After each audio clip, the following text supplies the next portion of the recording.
Hello बच्चों, आज मैं आर के मिश्रा आप लोगों को कक्षा 10 की किताब का यूपी बोर्ड का कक्षा 10 की किताब है। बहुत ही अच्छा अभ्यास है उसमें।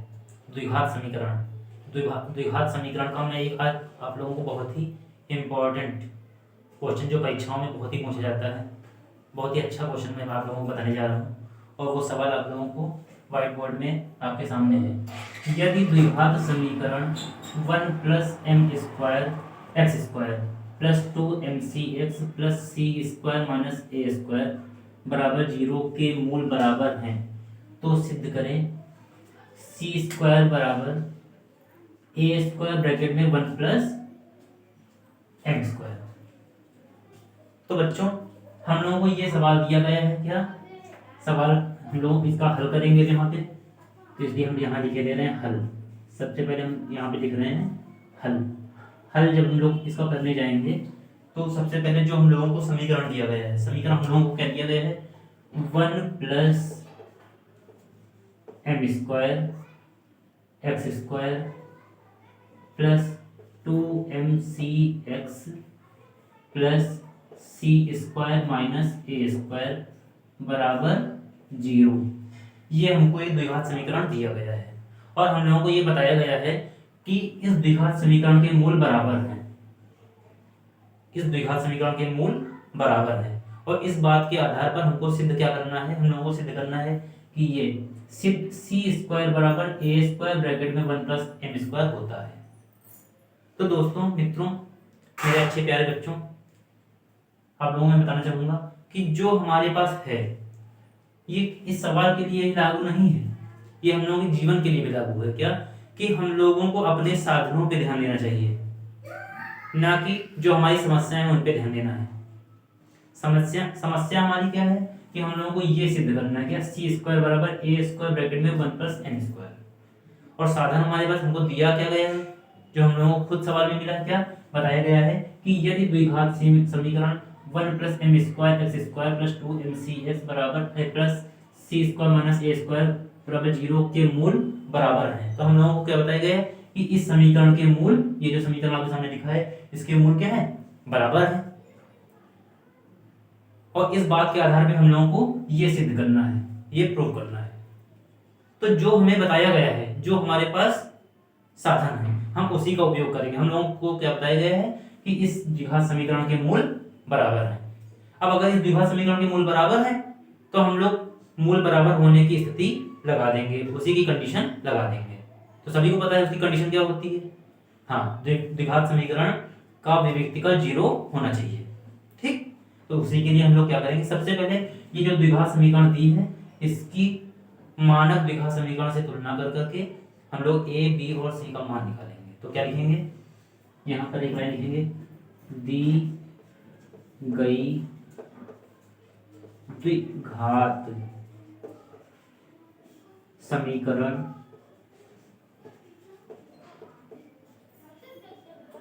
की मानक द्विघात समीकरण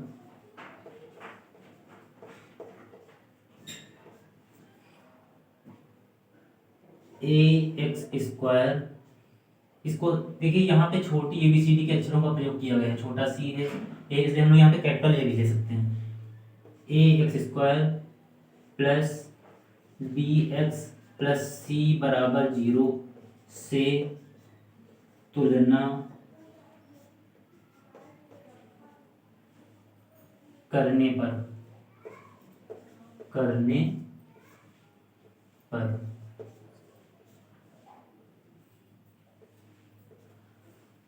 ठीक है।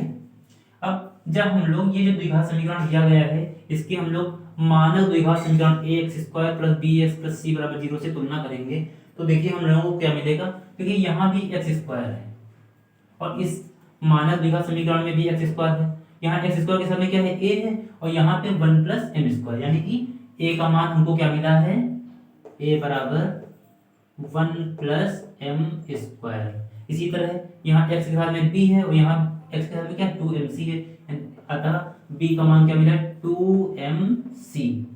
यहाँ पे तीसरी जो वैल्यू है वो क्या है c है, और यहाँ पे तीसरी वैल्यू क्या है c² माइनस a² है। इसको हम लोग कैपिटल C लिख सकते हैं, कैपिटल C बराबर c² माइनस a²।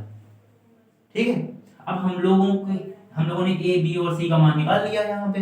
अब हम लोगों को जो दिया गया था, क्या दिया गया था कि द्विघात समीकरण के मूल बराबर है, तो हम लोग इस लाइन को लिख देंगे। यहाँ पे क्या लिखेंगे, चूंकि मूल बराबर है। अब अगर किसी द्विघात समीकरण के मूल बराबर होते हैं तो हम लोग क्या लिखेंगे, अतः या फिर इसलिए विभक्ति कर, जिसको हम लोग बोलते हैं विभक्ति कर, जिसको हम लोग डी लिखते हैं, विभक्ति कर को क्या लिखते हैं डी बराबर 0। और सभी लोग जानते हैं डी का फार्मूला क्या होता है, डी का फार्मूला होता है b² माइनस 4ac बराबर 0।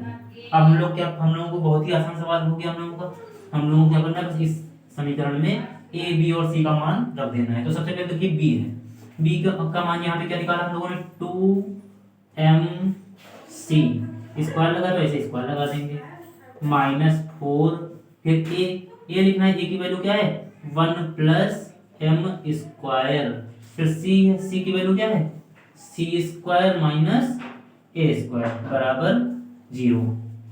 सबको समझ में आया? अरे वाह, बहुत अच्छा है। देखिए अब देखिए यहाँ पे देखो 2 है, 2 का स्क्वायर कितना होता है सभी को पता है 4, तो 2 की जगह पे 2 के स्क्वायर को क्या लिख देंगे तो 4, फिर ये m² m के ऊपर स्क्वायर लगा है और c के ऊपर भी स्क्वायर लगा तो m² c², फिर माइनस यहाँ पे देखिए 4 है, 4 हम लोगों ने लिखा। देखिए ये एक ब्रैकेट है और ये भी ब्रैकेट, इसके अंदर 2 वैल्यू है, इसके अंदर भी 2 वैल्यू दी गई है। तो हम लोग इसको जब ब्रैकेट को ओपन करते हैं, जब किसी भी ब्रैकेट को खोलते हैं तो जो ब्रैकेट के अंदर की संख्याओं का दूसरी संख्याओं में गुणा होता है। तो हम लोग धीरे से अगर इसको खोलेंगे तो क्या हो जाएगा, तो इस c² का गुणा कहाँ 1 में होगा, तो c² का 1 में गुणा तो कितना हो गया c², ऐसे c² का गुणा m में होगा तो क्या हो जाएगा m² c²। फिर अब देखिए जब इसको उठाया c² को, इन दोनों में गुणा करके लिख दिया हम लोगों ने। अब इसकी बारी है, जब इसकी बारी है इसको भी उठाएंगे और इन दोनों में गुणा करेंगे, तो इसका माइनस a² का पहले 1 में गुणा तो माइनस a², फिर माइनस a² का m² में गुणा तो माइनस का m² a²। समझ में आया? इस बराबर 0 लिख दिया। अब देखिए हमें क्या मिल रहा है, यहाँ पे देखिए 4 यहाँ भी है और 4 यहाँ भी है, तो हम लोग क्या करेंगे 4 को कॉमन कर लेंगे, ऐसे 4 को हमने ऐसे कॉमन किया तो यहाँ कितना बचा m² c²। देखिए यहाँ पे हम लोगों ने क्या केवल यहाँ से 4 निकाला है, बाकी सब वैल्यू को वैसे लिखेंगे, क्या m² c² ऐसे लिख दिया। फिर ये माइनस बचा तो माइनस लगा के ऐसे लिख देंगे माइनस, यहाँ पे कितना ये वाला m² c², फिर ये वाला माइनस m² a², और ये जो बची छोटी एक सिंगल वैल्यू c² और माइनस a² ऐसे लिख देंगे c² माइनस a² बराबर 0। पहले देखिए डबल वैल्यू लिखी यहाँ पे m² c² यहाँ पे लिखा, इधर माइनस m² a² यहाँ पे लिखा, और ये जो सिंगल वैल्यू बची थी c² और a², फिर इनको बाद में लिख दिया। बाकी साइन में कोई चेंजमेंट अभी नहीं हुआ है। साइन में चेंजमेंट जब होता है जब हमारे पास में माइनस होता है। अब देखिए जरा ये जो 4 यहाँ पे देखिए 4 और इस ब्रैकेट के बीच में कोई निशान नहीं है, और जहाँ पर कोई निशान बीच में नहीं होता है उसको गुणा माना जाता है। तो जब 4 को उधर से हटा के इधर 0 के पास भेजेंगे तो इधर आके वो क्या हो जाएगा भाग में हो जाएगा, तो इसको हम लोग क्या लिख देंगे यहाँ पे 0/4 या फिर 0/4, मतलब 4 से डिवाइड कर देंगे इसको। बाकी वैल्यू वैसे देंगे यहाँ पे m² c², ये ब्रैकेट खोलेंगे तो माइनस का देखो माइनस अंदर जाएगा, माइनस m² c², ये माइनस और माइनस प्लस m² a², ये माइनस और माइनस प्लस c², ये माइनस यहाँ आया माइनस प्लस a²। अब देखिए ये m² और c² हमारा कट हो गया, हमारा क्या बचा यहाँ पे m² a²। देखिए ये जो बचे हैं प्लस हमारा ये m² और c² यहाँ पे कट हो गया, और फिर यहाँ पे माइनस का m² c² था, ये देखिए माइनस का था कट हो गया। ठीक है, अब ये माइनस और माइनस यहाँ प्लस हो गया, फिर ये माइनस और माइनस प्लस हो गया। यहाँ पे ये c² देखिए प्लस का था हमारा, तो सी स्क्वायर हम लोगों ने यहाँ प्लस का लगाया। ठीक है, बाकी सब वैल्यू वैसी ही रहेंगी, इन लोगों की कोई चेंजमेंट नहीं है। ठीक है, तो सी स्क्वायर हमारा जब प्लस का है, लेकिन इस माइनस से सी स्क्वायर हो जाएगा हमारा माइनस का हो जाएगा। क्या हो जाएगा? माइनस का हो जाएगा। समझ में आया? ठीक है, तो जो वैल्यू जैसे है उसको वैसे। पहले देखिए यहाँ पे जो बची हमारे पास तीन वैल्यू, एम स्क्वायर ए स्क्वायर और फिर ये माइनस का सी स्क्वायर बचा है और ये ए स्क्वायर। तो ये जो तीन वैल्यू बची इसमें हमने दो को देखा, इसमें भी ए स्क्वायर है और इसमें भी ए स्क्वायर है, तो हम इनको साथ साथ लिख देंगे, यानी कि एम स्क्वायर ए स्क्वायर और साथ में इसी के हम लोगों ने क्या लिख दिया ए स्क्वायर, ये वाला। अब बचा क्या हमारा माइनस सी स्क्वायर, तो माइनस का सी स्क्वायर लिख दिया बराबर। जब जीरो में चार से भाग करेंगे तो कितना हो जाएगा? जीरो। समझ में आया? अब देखिए इन दोनों में यहाँ पे ए स्क्वायर है तो हम लोग ए स्क्वायर को ऐसे कॉमन कर लेंगे। ठीक, तो ये एम स्क्वायर ऐसे बचा और प्लस वन और इधर माइनस सी स्क्वायर है, फिर माइनस सी स्क्वायर को हम लोग दूसरी तरफ भेजेंगे जीरो। चलो एक बार ऐसे लिखे थे, अच्छा सी स्क्वायर बराबर जीरो। अब सी स्क्वायर को जब इस तरफ भेजेंगे तो हमारा क्या हो जाएगा? जीरो और प्लस सी स्क्वायर। इधर हमारा क्या बचा? ए स्क्वायर, और देखिए जो लाना है उसमें ब्रैकेट में पहले क्या वन है यहाँ पे, तो यहाँ पे वन बाद में, तो हम लोग इसको वन को पहले लिख देंगे, वन प्लस और ये एम स्क्वायर इसका लिख दिया ऐसे। ठीक है, अब देखिए यहाँ कितना बचा? सी स्क्वायर बराबर इधर कितना? ए स्क्वायर ब्रैकेट में वन प्लस एम स्क्वायर। अब इस पक्ष को उधर लिख देंगे, इसको इधर लिख देंगे। क्या लिख देंगे? सी स्क्वायर बराबर ए स्क्वायर ब्रैकेट में वन प्लस एम स्क्वायर, और यही हमको सिद्ध करना था, तो हम लोग यहाँ पे लिख देंगे। देखिए हमको यही लाना था, सी स्क्वायर बराबर ए स्क्वायर ब्रैकेट में वन प्लस एम स्क्वायर, सी स्क्वायर बराबर ए स्क्वायर ब्रैकेट में वन प्लस एम स्क्वायर। ठीक, तो यहाँ क्या लिख देंगे? सिद्ध हुआ, सिद्ध हुआ। समझ में आया बच्चों? फिर से मैं आप लोगों को एक बार बता दे रहा हूँ, देखिए ध्यान से। यहाँ इस सवाल में हम लोगों को दिया था, यदि द्विघात समीकरण one plus M square x square plus two M C X plus सी स्क्वायर माइनस ए स्क्वायर बराबर जीरो के मूल बराबर हैं, तो सिद्ध करें सी स्क्वायर बराबर एम स्क्वायर ब्रैकेट में वन प्लस एम स्क्वायर होता है। तो हम लोगों ने कुछ नहीं किया, जो हम लोगों के पास समीकरण था उसी के मदद से आगे बढ़े बस। तो क्या था? सबसे पहले क्या किया? ये समीकरण हम लोगों ने लिख लिया। फिर क्या लिखा? दी गई द्विघात समीकरण की मानक द्विघात समीकरण A X square plus B X plus C बराबर जीरो से तुलना करने पर, जब तुलना किया तो ए बराबर कितना? ए की वैल्यू ये मिल गई हम लोगों को, बी की वैल्यू हम लोगों को 2mc मिल गई और सी की वैल्यू ये मिल गया हम लोगों को। ठीक है, अब उन्होंने कहा था कि द्विघात इसके मूल बराबर है, तो हम लोगों ने क्या लिख दिया कि चूंकि मूल बराबर है। अब चूंकि मूल बराबर है तो इसलिए विभक्ति का क्या होगा? विभक्ति का डी बोलते हैं, डी बराबर जीरो। भाई मूल बराबर कंडीशन क्या होती है? डी जीरो होना चाहिए, तो डी को जीरो लगा दिया। डी की वैल्यू क्या थी? 20 पर माइनस 4ac, तो 20 पर माइनस 4ac को जीरो लिख दिया। अब बी की वैल्यू क्या थी? 2mc, तो यहाँ 2mc स्क्वायर था, स्क्वायर लगा दिया, माइनस फिर 4 था, 4 लिखा। ए की वैल्यू 1 प्लस एम स्क्वायर, फिर सी की वैल्यू, सी इसको माइनस इसको सॉल्व किया।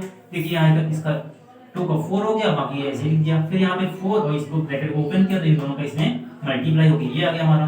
फिर 4 दोनों में रख, 4 को कॉमन किया, जैसे ये लाइन हम लोगों की बन गई। और जब ये लाइन बनी है तो इसमें देखिए जब इसका ब्रैकेट यहाँ 4 को 4 यहाँ इनटू में था, इसको दूसरी तरफ भेजा तो वो डिवाइड में हो गया, एम स्क्वायर सी स्क्वायर से ही। फिर माइनस, इस ब्रैकेट को ओपन करेंगे तो ये माइनस का हो गया, ये माइनस माइनस प्लस, फिर ये माइनस और प्लस मिलके माइनस, फिर ये माइनस माइनस प्लस।